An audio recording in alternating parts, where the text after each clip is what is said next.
Millionaire hired a homeless girl to care for his sick baby. What the security cameras revealed at night left him in shock. James Richardson's hands trembled as he stared at the security monitors in his home office. His heart stopped. On the screen, Sarah, the homeless girl he'd hired to care for his newborn daughter, was performing what looked like a medical procedure on baby Sophie. "Should I stop her, sir?" his head of security asked urgently. James couldn't speak. His mind raced back to exactly 48 hours earlier, when everything changed forever. 2 days before, his wife Catherine had been glowing at their annual charity dinner in their Greenwich mansion. At 8 months pregnant, she'd insisted on hosting the event despite James's concerns. "This fundraiser helps hundreds of children, James," she'd said with that determined smile he'd fallen in love with. "Our baby would want us to do this." But halfway through her welcome speech, Catherine collapsed. James would never forget the horrible thud of her body hitting the marble floor, or her whispered words in the ambulance. "James, there's something I need to tell you." Those were the last words she spoke to him. At Greenwich Memorial Hospital, doctors rushed Catherine into emergency surgery. "Mr. Richardson, there are complications," Dr. Morrison had explained, his face grave. "The placenta has separated from the uterine wall. We need to perform an emergency C-section, but your wife's blood pressure is dangerously low." James had never felt so helpless in his life. As a self-made billionaire, he was used to solving problems with money or influence. But now, all his wealth meant nothing. "Save them both," he'd pleaded. "Money is no object." But some things money couldn't buy. Catherine never woke up from surgery. Their daughter Sophie was born 7 weeks premature with a severe congenital heart condition. As if fate hadn't been cruel enough, James's phone rang while he sat in the hospital chapel. "Mr. Richardson," his CFO's voice shook. "There's been a situation. The Anderson investment, it was a fraud. We've lost 40% of the company's liquid assets." James barely registered the words. 40% of his fortune had vanished in a sophisticated investment scam. But all he could think about was Catherine's last unspoken secret and his tiny daughter fighting for life in the NICU. That first night alone with Sophie was the longest of his life. The machines beeped steadily, monitoring her fragile heart. She was so small, barely 5 pounds, with tubes and wires everywhere. A nurse had tried to show him how to hold her, but James was terrified. His large hands, more used to signing contracts than cradling babies, seemed impossibly clumsy. "Your daughter needs you to be strong," the nurse had said gently. But James had never felt weaker. The next morning, his sister Charlotte arrived, her perfectly manicured nails clicking against her phone as she typed. "The board is calling an emergency meeting," she announced. "They're concerned about your ability to lead the company while handling this situation." "This situation?" James had snapped. "You mean my wife's death and my sick daughter?"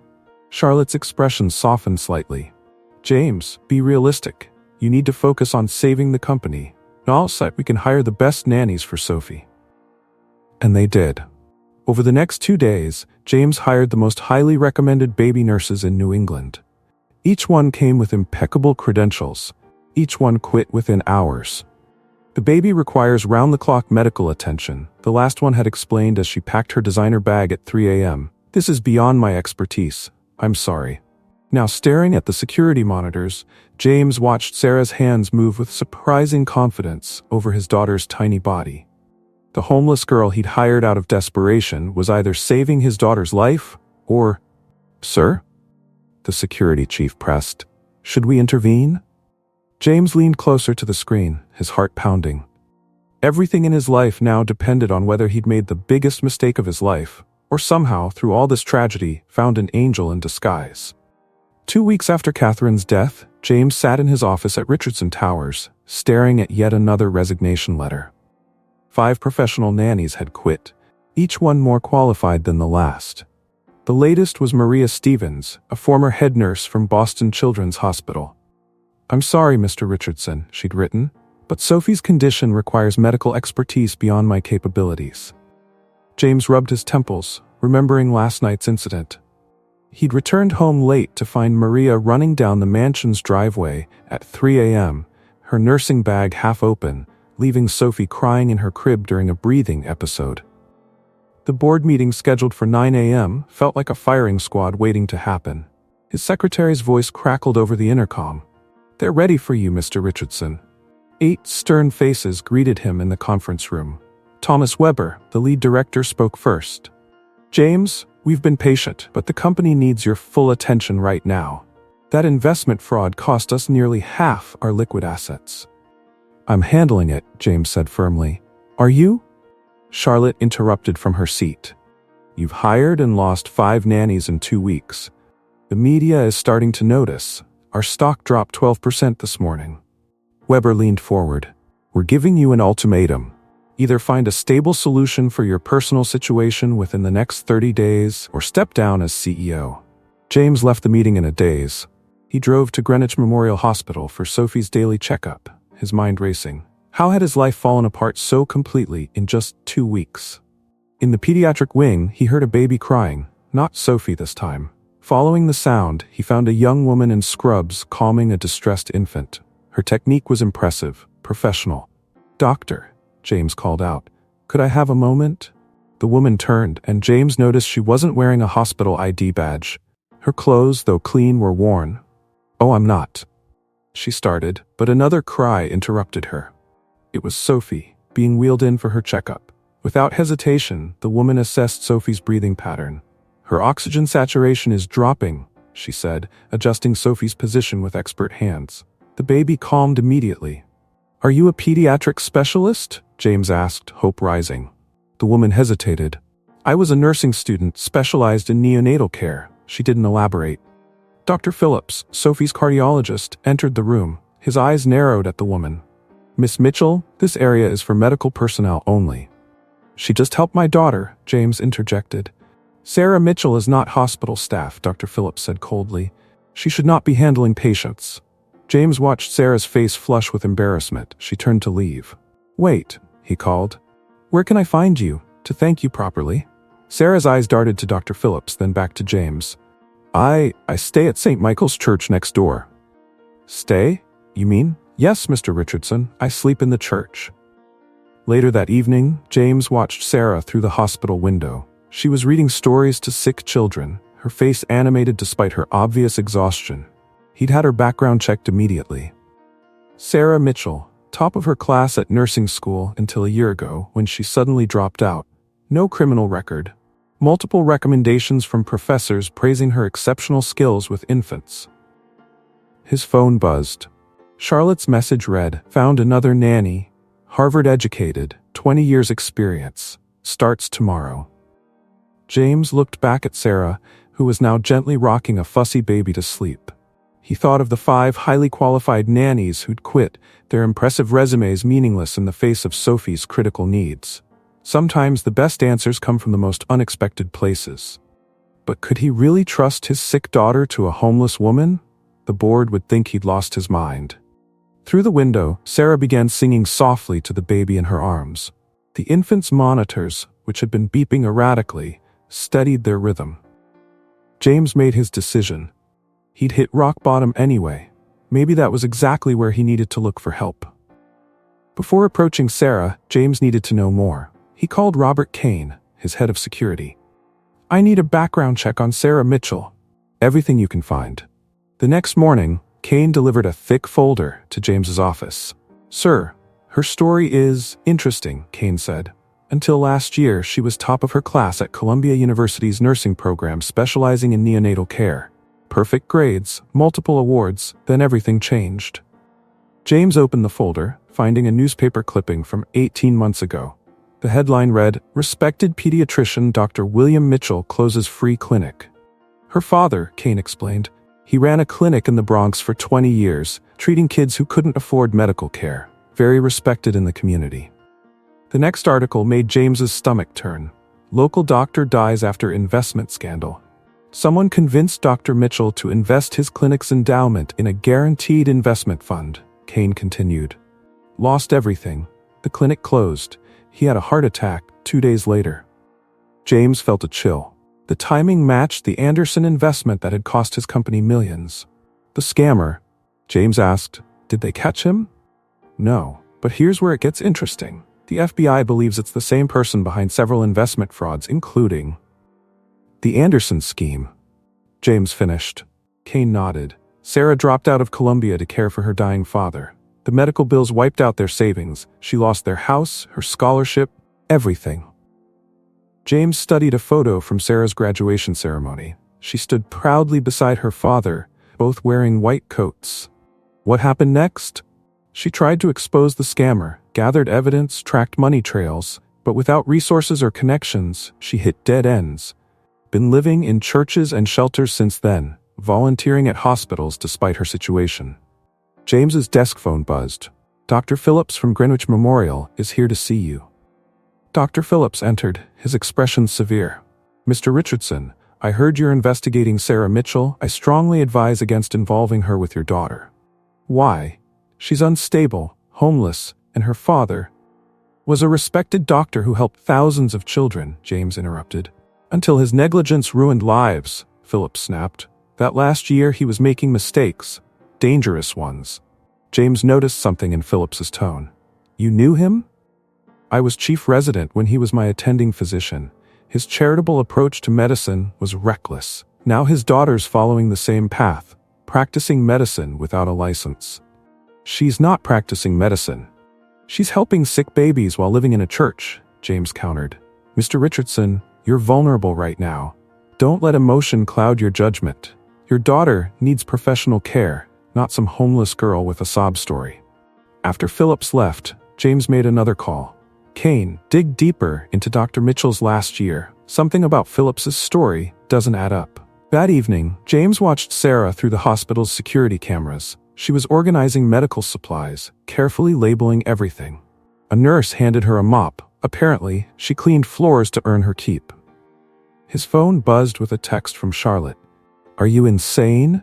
Investigating a homeless girl? The board will remove you tomorrow if you don't get serious about Sophie's care. James ignored it, watching Sarah handle a baby's crying fit with expert care. Even the regular nurses seemed to defer to her judgment with difficult cases. Kane called. Sir, about Dr. Mitchell's final year. Records show he discovered something irregular in his clinic's finances weeks before the investment scam. He was investigating it when he was convinced to invest in a fraudulent fund, James finished. Kane, find out everything about that investment and get me Sarah's complete academic records. James had built his fortune trusting his instincts about people. Watching Sarah comfort a crying infant while mopping floors, those instincts were screaming that there was more to her story than a simple fall from grace. He just hoped he wasn't letting his desperation cloud his judgment. Because if he was wrong about Sarah Mitchell, he could lose everything: his company, his reputation, and most importantly, his daughter. James called an emergency family meeting at the mansion. He needed to handle this right. Have you completely lost your mind? Charlotte paced the living room. A homeless girl taking care of Sophie? The board will remove you tomorrow. Rebecca Martin, James's personal assistant, quietly served coffee while the family argued. She'd been Catherine's friend before becoming James's assistant, and her opinion carried weight. James, Rebecca said softly, think about what Catherine would want for Sophie. Catherine would want our daughter to live, James replied firmly. 5 professional nannies couldn't handle Sophie's condition. Sarah can. Because she practiced without a license, Charlotte exploded. She could kill Sophie. She was top of her class at Columbia, James defended. Was being the key word, his mother interrupted. Now she sleeps in churches. James's father, retired Judge Richardson, cleared his throat. Son, I've seen cases like this. People take advantage of grief. This girl probably researched you, planned this. Security cameras, James announced. I'm installing them throughout the house. Every room Sophie has access to will be monitored 24/7. Charlotte laughed bitterly. Oh, perfect. We can watch the homeless girl rob you in high definition. I've had her investigated thoroughly, James insisted. Her father was a respected doctor.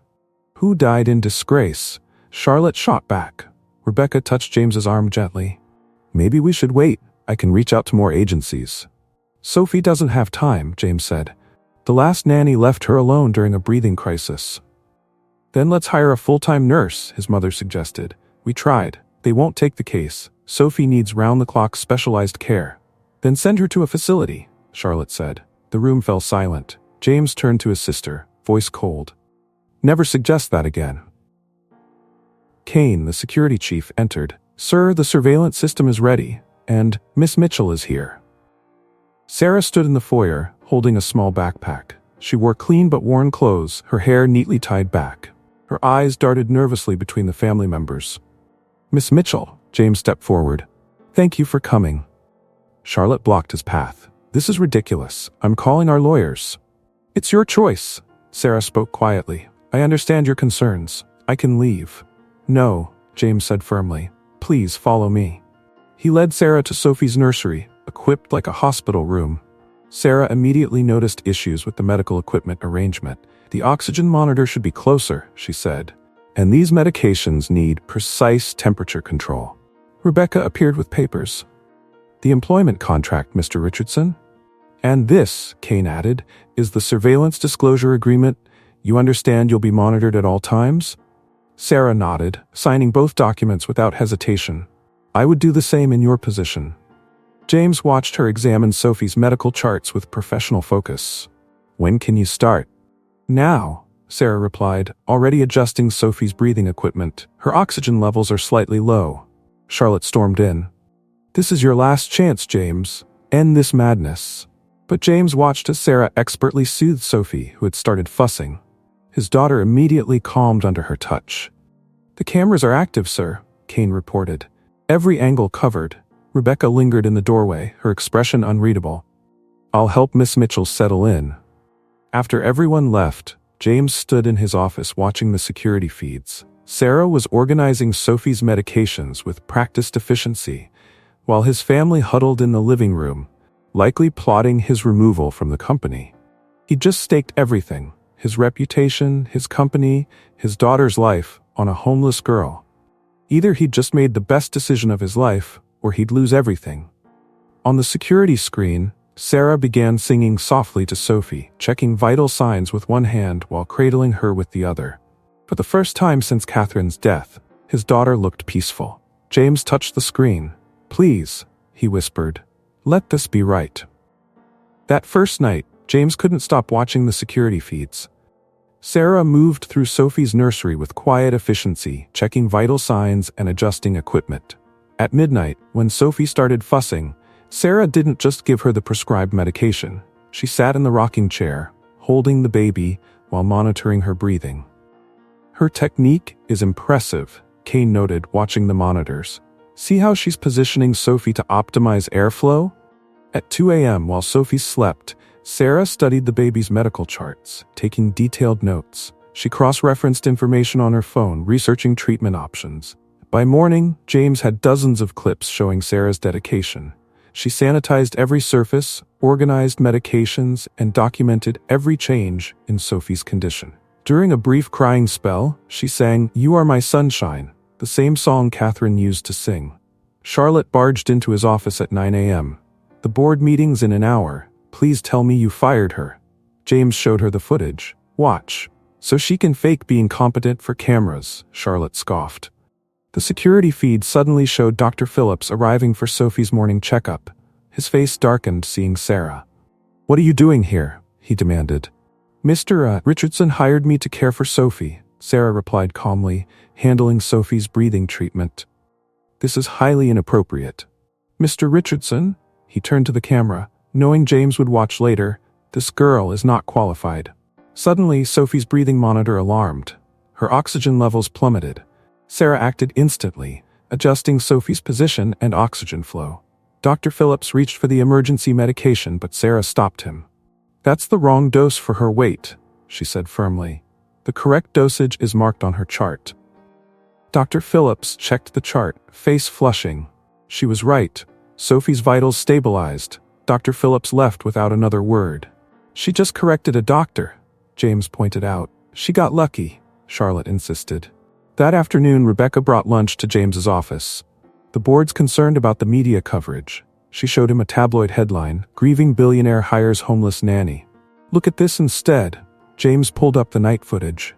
3 a.m., Sarah meticulously cleaning Sophie's breathing tubes. 4 a.m., researching new treatments on her phone. 5 a.m., praying quietly by Sophie's crib. She's good with Sophie, Rebecca admitted reluctantly. But James, your reputation. The security feed interrupted them. Sophie was having a seizure. Sarah's response was immediate and professional. She administered emergency medication, positioned Sophie correctly, and called the emergency number James had provided, all while keeping completely calm. James grabbed his car keys, but Kane stopped him. "Watch, sir?" On screen, Sarah handled the crisis perfectly. Within minutes, Sophie stabilized. Sarah stayed by the crib, monitoring vitals and singing softly, long after the danger passed. "The last nanny would have quit," Rebecca said quietly. Later that night, James reviewed more footage. Sarah reading medical journals during Sophie's naps. Teaching herself to use the more complex equipment. Taking detailed notes on Sophie's responses to different treatments. At midnight, she made a phone call. "Mom," Sarah's voice cracked. "I know you're not really here, but I needed to talk. This little girl, she reminds me of the babies at Dad's clinic. I have to help her. I have to make this right." James switched off the monitor, emotions overwhelming him. Maybe he hadn't just hired a caregiver. Maybe he'd found someone who needed Sophie as much as Sophie needed her.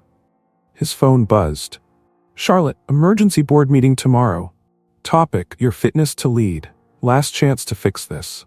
On the screen, Sarah was checking Sophie's vitals again, her face showing genuine concern and love for the baby in her care. James made his decision. He'd fight every board member, every doctor, every tabloid if he had to. Sometimes the best decisions were the ones everyone else thought were crazy.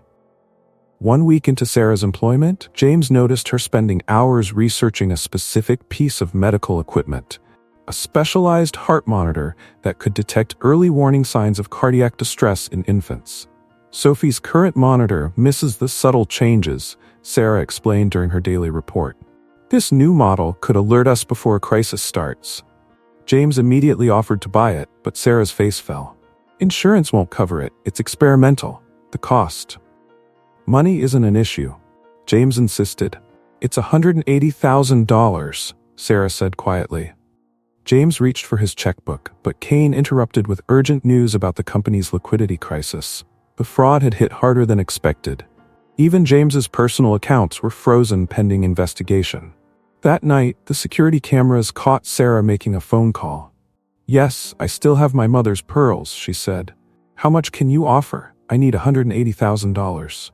James sat up straighter, watching Sarah touch the necklace she always wore. "Only $175,000? But it's a family heirloom." "Yes, I understand market values. Tomorrow morning?" "Okay." The next day, Sarah requested her first hour off since starting work. James watched her leave, the pearl necklace wrapped carefully in cloth. Rebecca entered his office. "James, you should see this." She played older security footage of Sarah talking to Sophie during a night shift.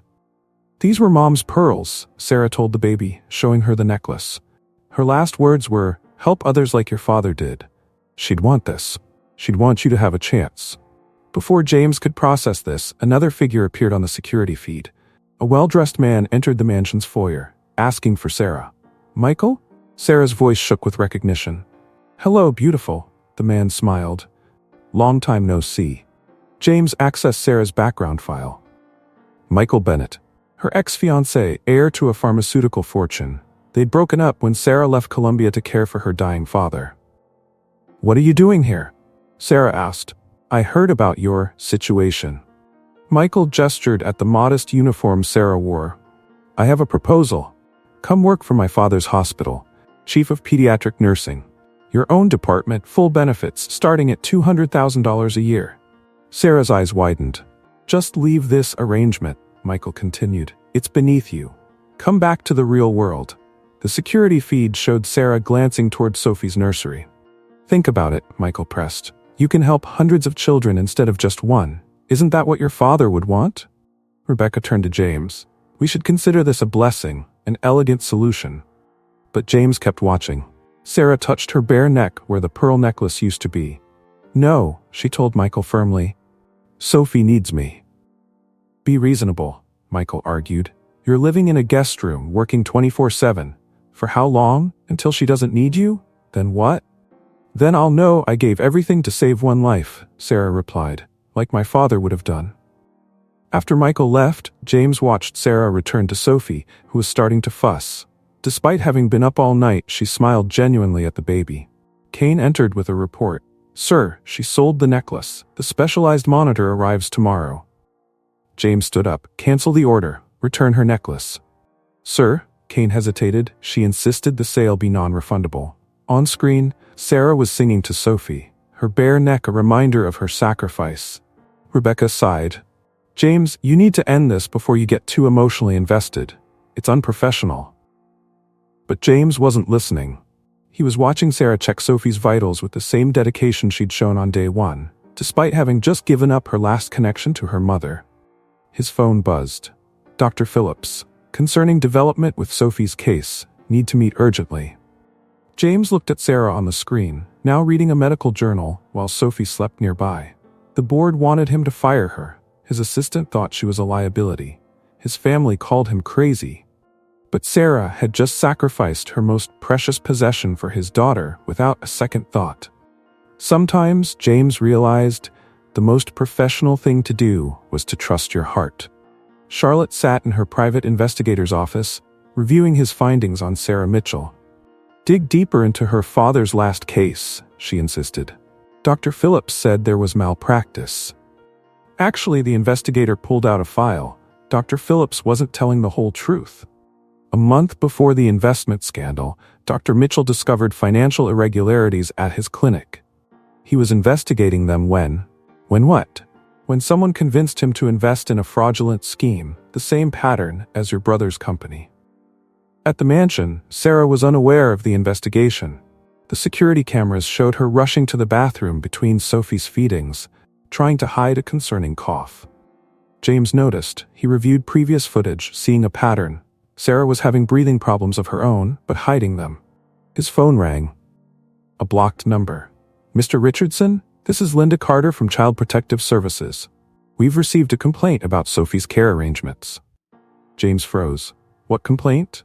Concerns about an unqualified homeless individual providing medical care. We'll need to conduct an immediate inspection. After hanging up, James checked the security feed. Sarah was performing Sophie's breathing treatments with perfect technique, but her own breathing seemed labored. Kane entered with urgent news. Sir, Catherine's family is filing for custody. They're citing your erratic behavior and endangering Sophie by hiring an unqualified caregiver. The security monitor beeped. Dr. Phillips was back, this time with hospital administrators. Miss Mitchell, Dr. Phillips said smugly, we're conducting a review of all patient care providers. Please provide your current medical licenses and certifications. Sarah stayed calm, focused on Sophie. Mr. Richardson is aware of my qualifications. So you admit to practicing medicine without a license? Before Sarah could respond, she started coughing heavily. She quickly turned away from Sophie, grabbing her chest. James rushed to the nursery. Sarah, are you okay? I'm fine, she said, but her face was pale. Sophie needs her medication. You need a doctor, James insisted. No hospitals, Sarah pleaded. Sophie needs me here. Dr. Phillips smiled coldly. If you're ill, Miss Mitchell, you're a risk to the baby. I'll have to report this. Later that night, James reviewed older footage. Sarah checking her own pulse, taking deep breaths when no one was watching, making quiet phone calls about medication prices. Charlotte burst in. The investigator found something about Dr. Bohr, Mitchell's last case. Pull up the hospital records from last year. James accessed the files. A baby with a rare heart condition had died at the clinic. Dr. Phillips had blamed Dr. Mitchell's negligence. But look at the autopsy report. Charlotte pointed. The baby didn't die from the heart condition. It was a reaction to counterfeit medication. Counterfeit medication? Someone was replacing real drugs with fakes at several hospitals. Dr. Mitchell discovered it. A week later, he was approached about an investment opportunity. James's mind raced. The same investment scam that hit his company. The same pattern. The security feed showed Sarah coughing again, checking her pulse with a worried expression. Kane entered. Sir, I found Sarah's medical records. She has the same congenital heart condition as Sophie. She's been hiding it, working despite needing treatment herself. On screen, Sarah wiped her mouth, and James saw what she was trying to hide. Blood. His phone buzzed. Child Protective Services. Inspection tomorrow morning. Another message. Board of Directors. Emergency meeting about his leadership. Then Catherine's family's lawyers. Custody hearing scheduled. Sarah appeared on screen, checking Sophie's vitals despite her obvious illness, still putting the baby's needs first. James had to make a choice. Save his company, his reputation, his custody rights, or trust the dying daughter of a disgraced doctor who'd sacrificed everything to care for Sophie. The security footage showed Sarah starting to collapse, catching herself on Sophie's crib, yet still reaching for the baby's medication with unwavering focus. Sometimes James realized the biggest risks hide the greatest truths. The Child Protective Services inspection was scheduled for 9 a.m. At 2 a.m., everything fell apart. Sophie's new heart monitor, the one Sarah had traded her mother's pearls for, started alarming. Sarah reached for the baby, but another coughing fit doubled her over. On the security feed, James watched in horror as both Sarah and Sophie struggled to breathe. "Call an ambulance," he shouted to Kane, running toward the nursery. Sarah was already performing emergency procedures on Sophie, her own lips turning blue. Her heart rate's dropping, she gasped between coughs. Dr. Phillips arrived with the emergency response team. "Step away from the baby," he ordered Sarah. "No," Sarah wheezed. "The standard protocol won't work. She needs a specific sequence." "Security, remove her," Dr. Phillips commanded. "Wait," James intervened. "Let her speak." Sarah's voice was fading, but her instructions were precise. "The regular dose will shock her system. Start with half, increase gradually, monitor between each." She couldn't finish. Sarah collapsed beside Sophie's crib. "Get her out of here," Dr. Phillips demanded. "Focus on the baby." "Both of them," James ordered as a second ambulance arrived. "Treat them both." At the hospital, James paced between two emergency rooms. In one, doctors treated Sophie. In the other, Sarah's own heart condition had reached critical levels.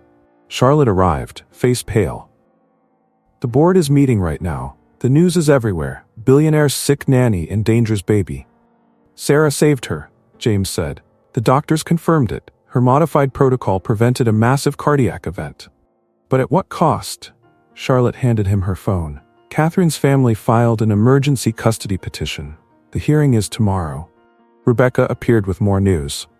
"Sir, there's something you need to see." She pulled up an investment document. "The company that sold the counterfeit medications to Dr. Mitchell's clinic, it was a subsidiary of the same group that scammed your company."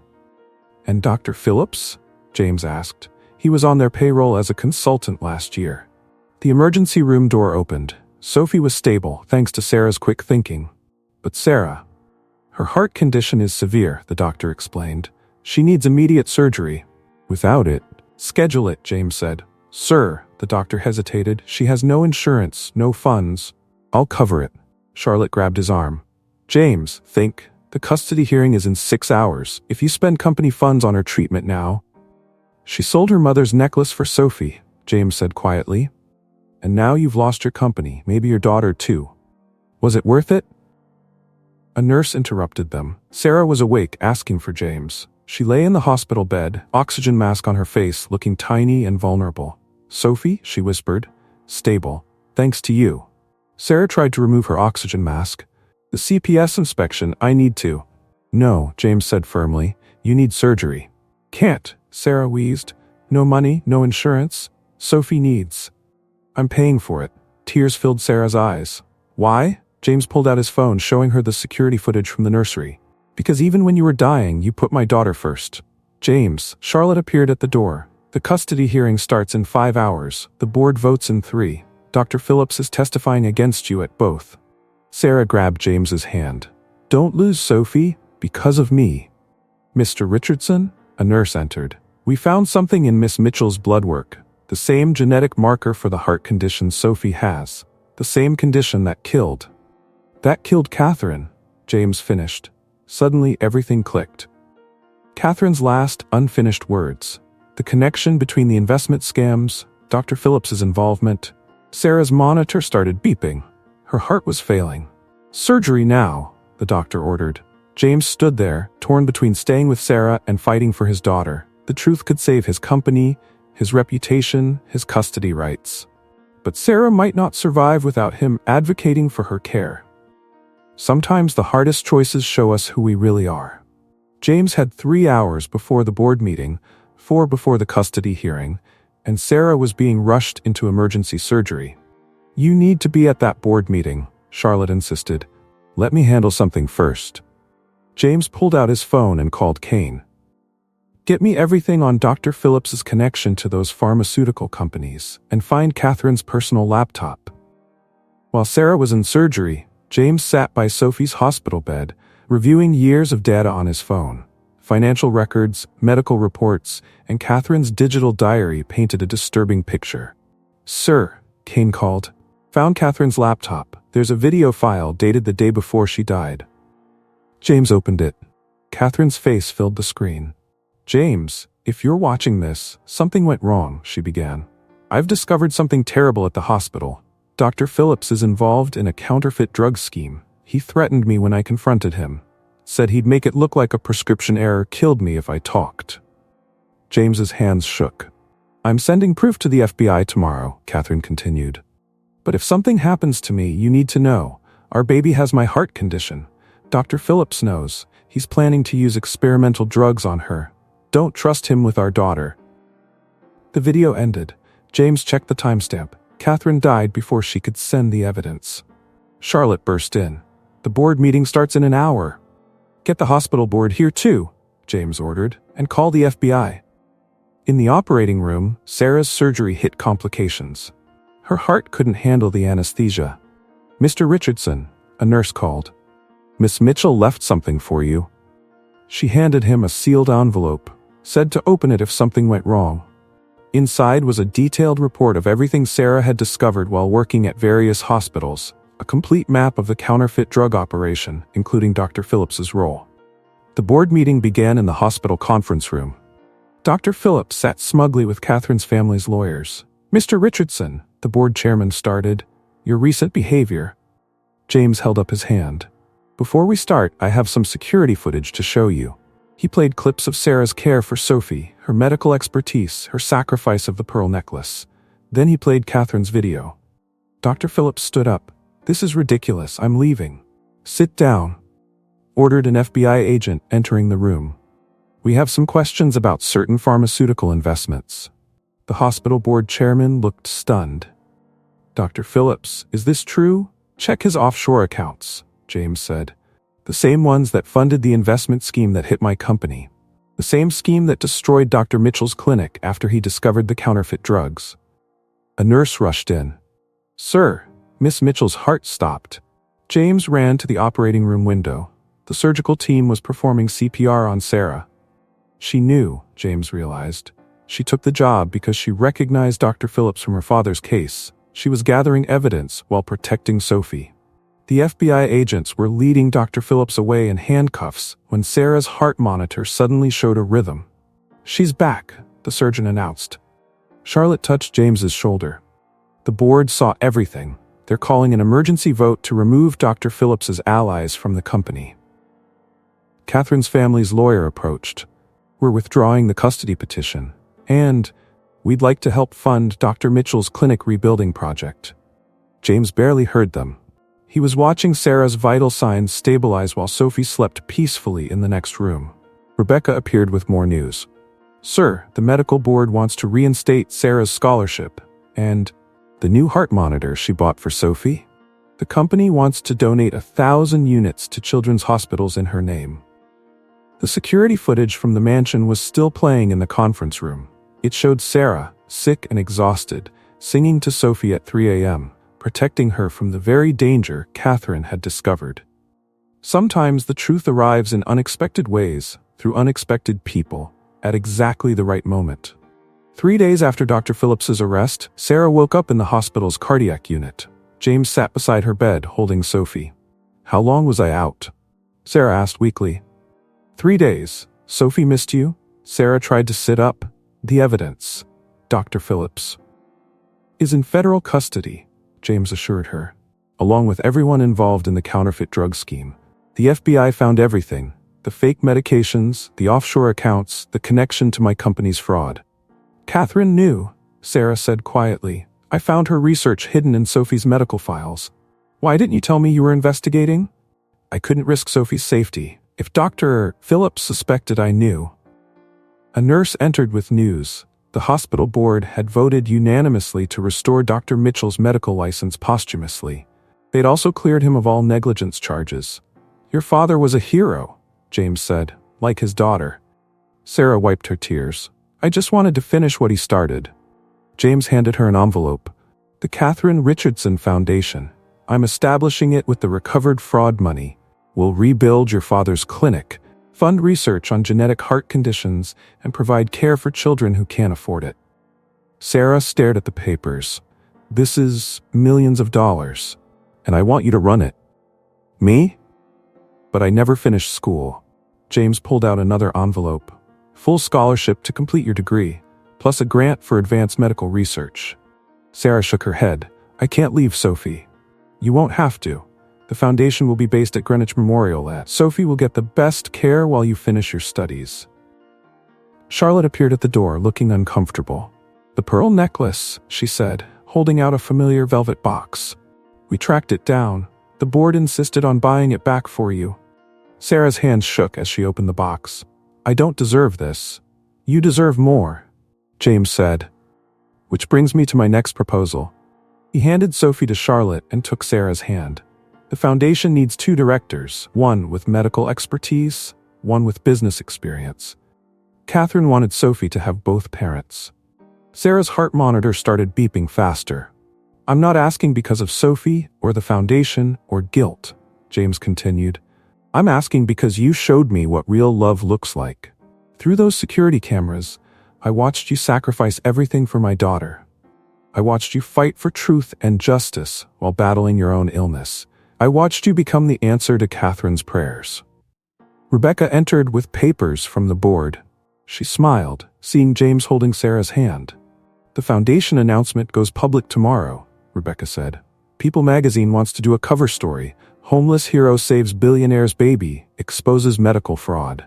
No interviews, Sarah insisted. The foundation isn't about me. It's about helping others, James finished. Like your father did. Like Catherine wanted. Sophie reached for Sarah from Charlotte's arms. She needs a mother, James said softly. I need a partner. The foundation needs a director. But mostly I need you because watching you these past weeks made me believe in love again. Sarah looked at Sophie, then at James. This is crazy. Your family fully supports this, Charlotte interrupted. After watching those security tapes, we were wrong about you. I was wrong. James squeezed Sarah's hand. The press will say I'm crazy. The social circles will gossip, but I've learned that sometimes the craziest decisions are the most right. Sarah's eyes filled with tears. Catherine would be grateful her daughter found a mother who'd sacrifice everything for her, James said, and that her husband found someone who embodies everything she fought for. The hospital intercom announced the end of visiting hours. James stood up. Think about it, he said. The foundation launches next week. We need an answer by then. Sarah looked at Sophie, who had fallen asleep holding her finger. Then at the pearl necklace, symbol of her mother's last wish to help others. Finally, at James, who had trusted her when no one else would.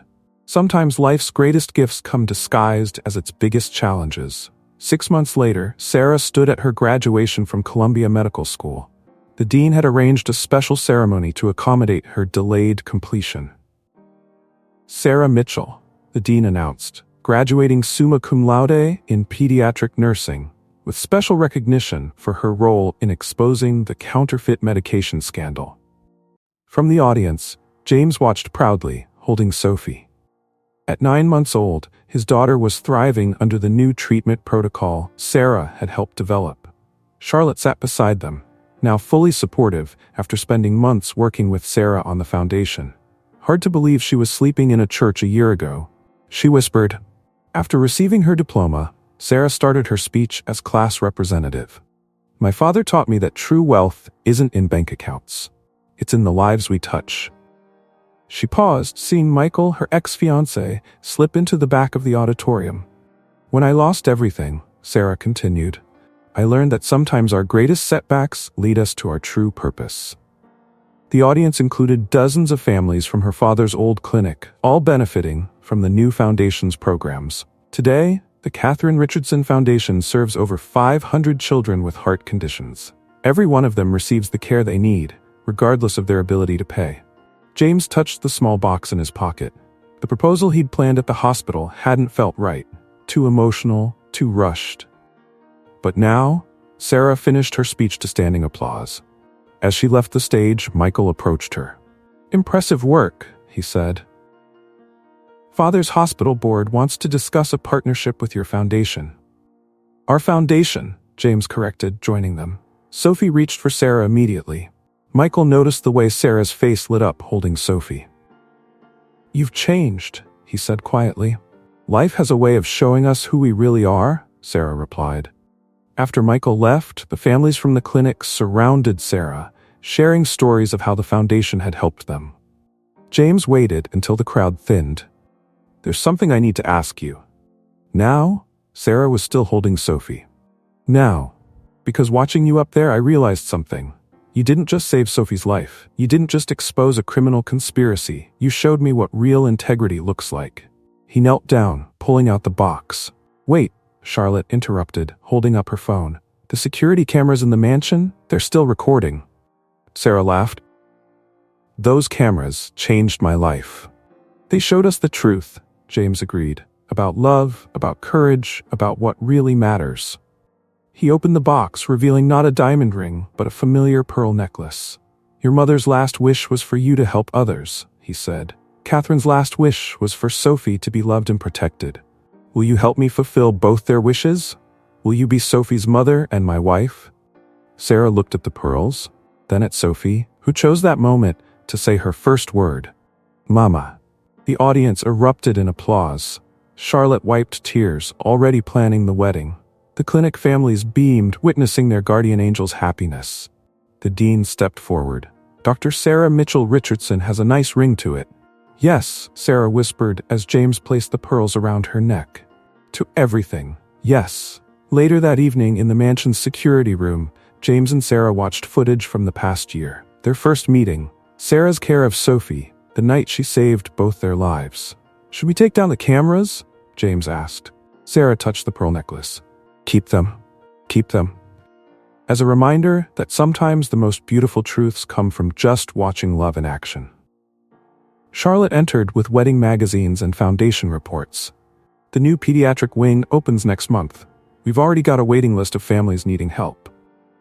Sophie slept peacefully in Sarah's arms, her heart monitor showing strong, steady beats. Sometimes life's greatest gifts come from trusting in people's hearts, not their circumstances. 1 year after Sarah and James's wedding, the Catherine Richardson Foundation hosted its anniversary gala in the same ballroom where Catherine had collapsed. The room was filled with families whose children had received care through the foundation, medical professionals, and business leaders. Charlotte, now the foundation's head of fundraising, took the stage. "Tonight we're celebrating more than just numbers. 500 children treated. 10 new pediatric clinics opened. $1 million in medical research funded. But our greatest success story begins with security camera footage that I once thought would destroy my brother's reputation." The lights dimmed, and the massive screen showed familiar images. Sarah, sleeping in a church. Sophie, struggling to breathe. Their first meeting at the hospital. "I fought against hiring Sarah," Charlotte admitted to the audience. "I was wrong. Tonight, we're sharing these recordings publicly for the first time." The footage played. Sarah selling her pearl necklace. Her countless nights caring for Sophie. The moment she collapsed, trying to save Sophie's life. Dr. Phillips's arrest. Sarah's graduation. The proposal. In the audience, Dr. Phillips's former associates watched from prison jumpsuits, brought in to witness the impact of their crimes as part of their rehabilitation program.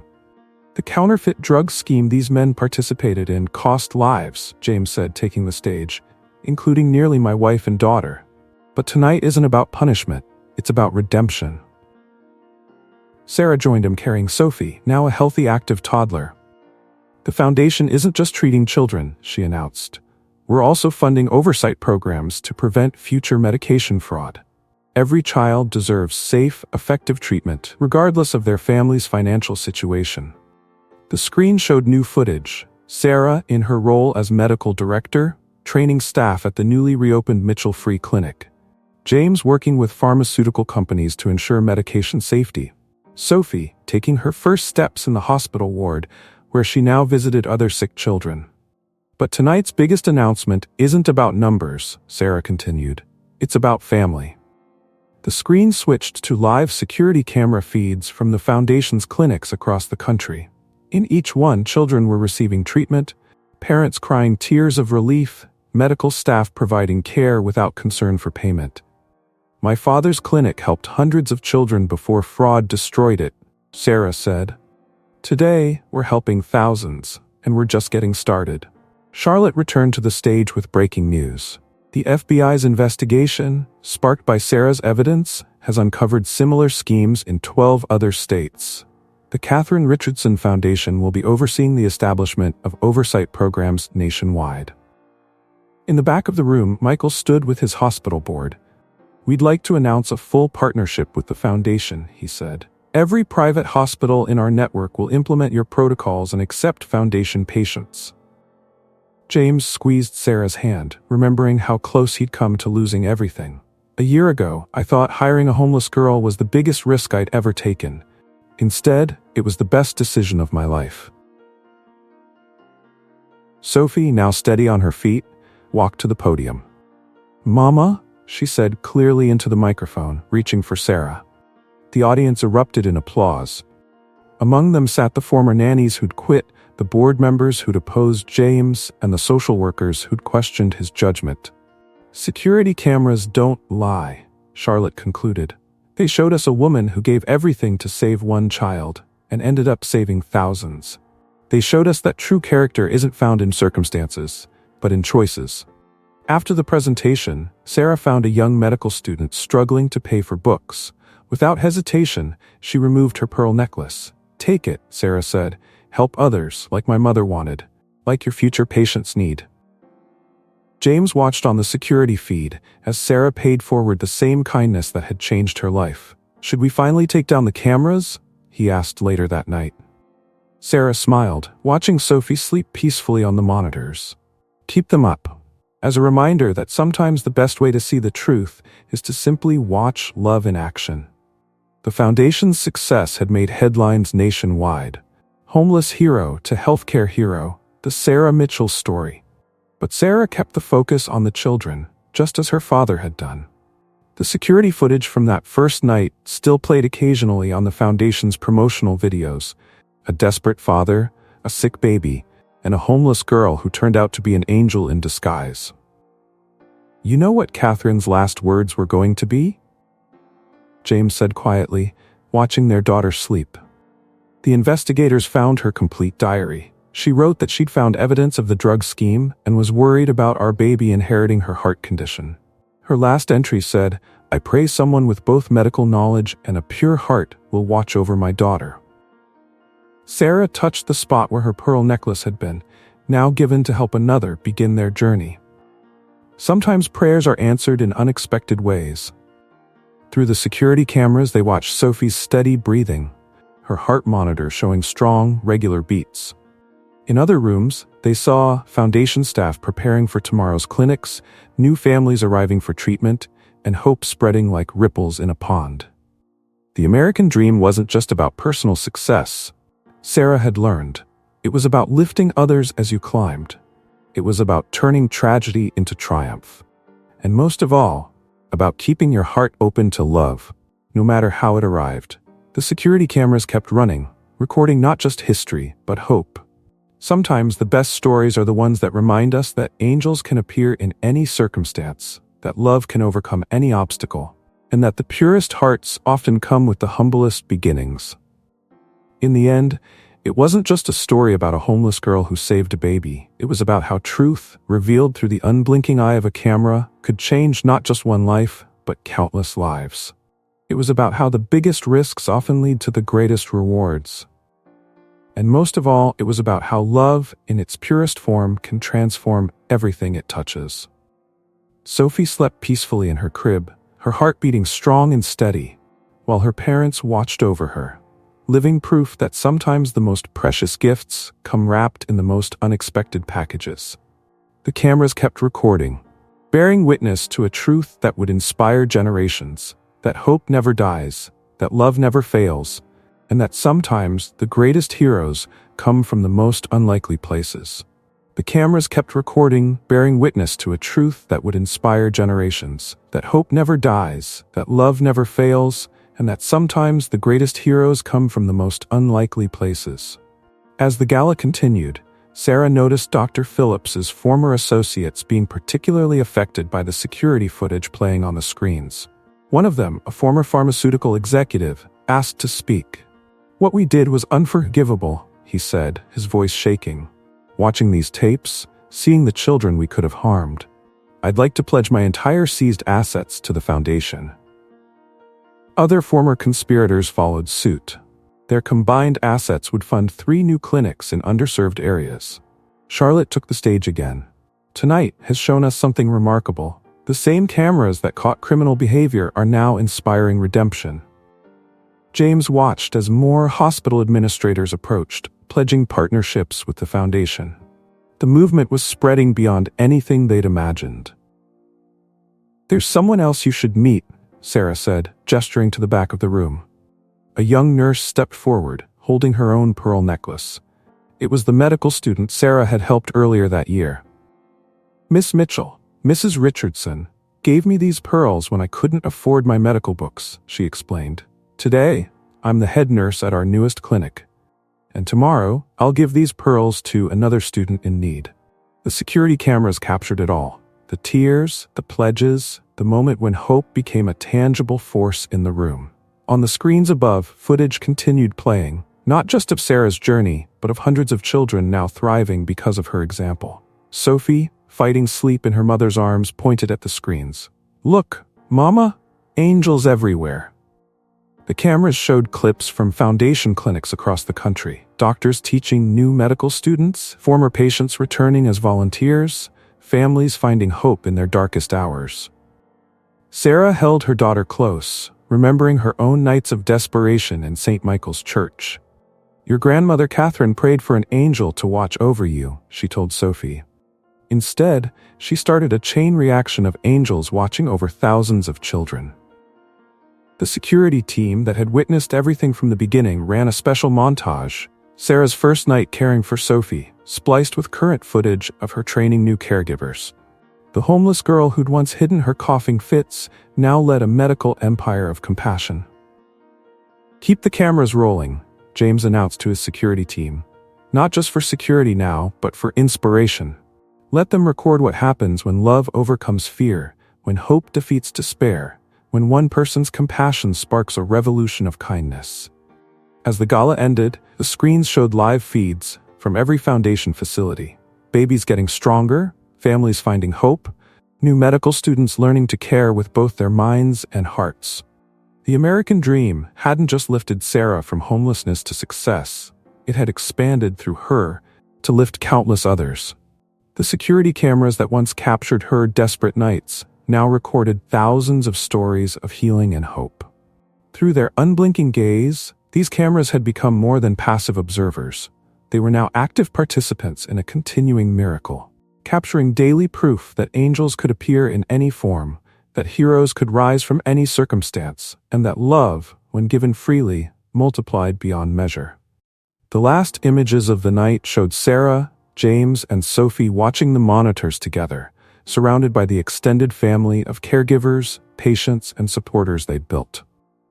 Catherine's prayer for a guardian angel had been answered in ways no one could have imagined, through security cameras that revealed not just one angel, but an ever-growing army of them, all inspired by a homeless girl who chose love over fear, hope over despair, and service over self. The cameras would keep recording, bearing witness to this eternal truth, that miracles don't always descend from heaven. Sometimes they rise from park benches, church floors, and the hearts of those who refuse to stop caring, no matter how dark the night. If this story touched your heart, please hit that like button and share your thoughts in the comments below.